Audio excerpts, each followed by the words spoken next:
Good evening, welcome along to the transfer show. Perfect timing as well, because one of the European playoff game in Norway on Thursday night.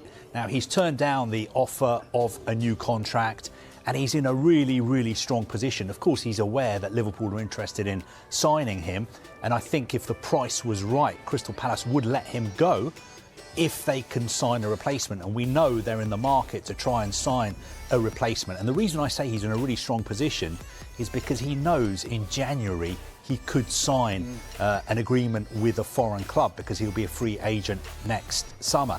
And the kind of clubs we're talking about are clubs of the calibre of Real Madrid, Barcelona, Juventus. Those could all be options for him in January. That's why I think, compared to some of the other players who are very unhappy with their situations and are trying to force through a move, Marc Guehi is not in that boat at all. He is very happy at Crystal Palace until he's told that the situation has changed. It's a really interesting one, Carver, isn't it? Because you and I have both been working on this story, and I think it's pretty clear that there's quite a lot of power in Marc Guehi's hands here. I think both clubs have kind of backed off for him to decide what he wants to do, is the impression I get from talking to people. And so, and I think he's a little bit conflicted about what he wants to do, because he has an incredible loyalty to Crystal Palace.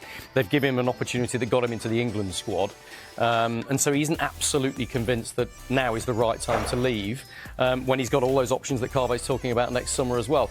But of course, Liverpool is a huge football club, and he will clearly be very excited at that prospect. Yeah, absolutely. Carve, if Guehi does go, does that pave the way for Manuel Akanji to go to Palace? Well, look, I think he's a player who Palace are interested in. He may leave Manchester City before the window closes, but clubs like Galatasaray are also interested in him. So if he was to leave, I mean, it's a big step down. When you leave Manchester City, you leave the Champions League. I'm not sure at this stage of his career would he want to go from Manchester City to Crystal Palace, for instance. But they are definitely looking in the market. A lot of agents are aware of the fact that Crystal Palace want to sign another centre-back, and the reason they want to sign another centre-back is because they don't want to lose Marc Guehi for nothing next summer. I think some people at Crystal Palace would be happy for him to stay and leave for nothing next summer. I think some people at the club think, let's get another season out of him, and he's happy to stay.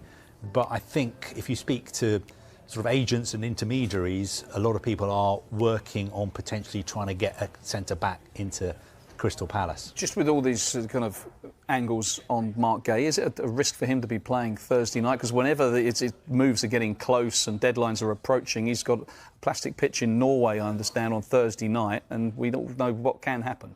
Well, we had the sort of whole on-off situation with Eze. If you remember, what, a week ago? Seems like a life.